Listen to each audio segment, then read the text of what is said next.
Avant de prendre la route, Narendra adresse une dernière prière aux dieux. Il leur demande de veiller sur lui pour arriver sain et sauf à destination et avoir la force de surmonter les épreuves qui l'attendent.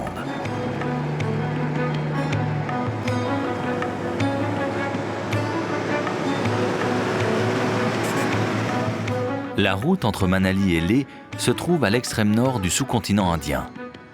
Longue de 475 km, elle est l'unique liaison entre les villes de Manali, dans l'état de l'Himachal Pradesh, et Leh, qui est située dans la région du Cachemire. Les cols qu'elle traverse comptent parmi les plus hauts de tous ceux qui sont accessibles en voiture.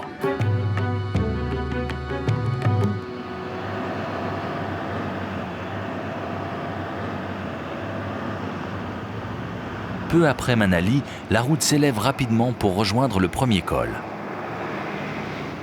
Elle est inondée en de nombreux endroits par l'eau de la fonte des neiges. Narendra ne peut se fier qu'à son expérience. Les trous et les pierres saillantes mettent les roues et les essieux à rude épreuve. Tous les ans, les torrents arrachent dans leur chute des portions de murets de protection et de chaussées.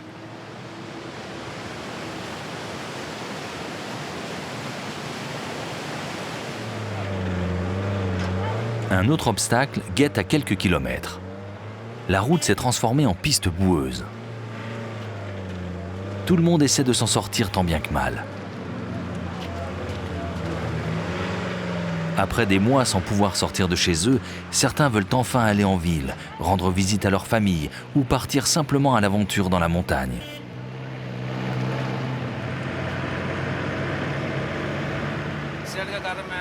La route est très mauvaise. Il y a beaucoup de brouillard par ici. Et aussi des glissements de terrain. Quand il pleut, toute la terre est emportée par la pluie. Vous avez vu ce qui vient de se passer ? On a eu du mal à traverser avec notre véhicule. Si le camion s'arrête, on risque d'être bloqué. Il n'arrivera plus à monter, c'est trop raide.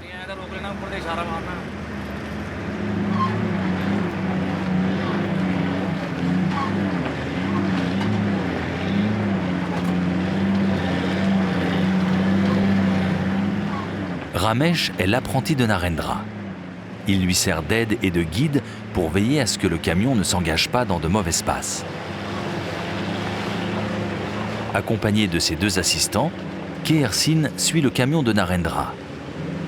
Rouler en deuxième position est plus facile que d'ouvrir la voie, mais cela exige néanmoins la plus grande concentration.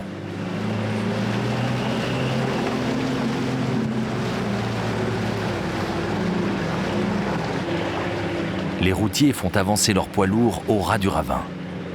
Au moindre écart, c'est une chute de 300 mètres dans le vide.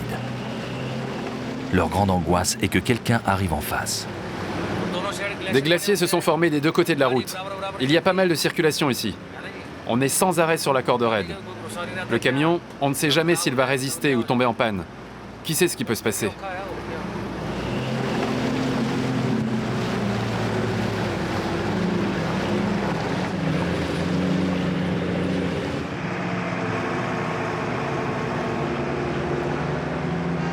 Un bouchon interrompt le trajet, pour un temps indéfini.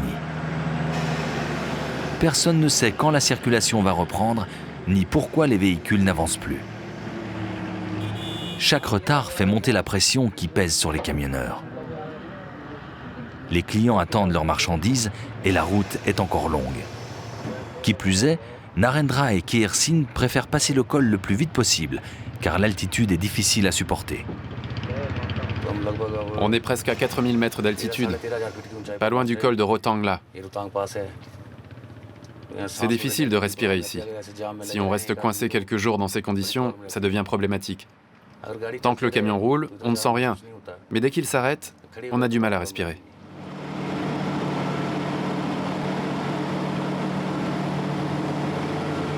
Impossible de passer tant que la route n'est pas dégagée. Elle est bloquée par une coulée de boue et d'éboulis.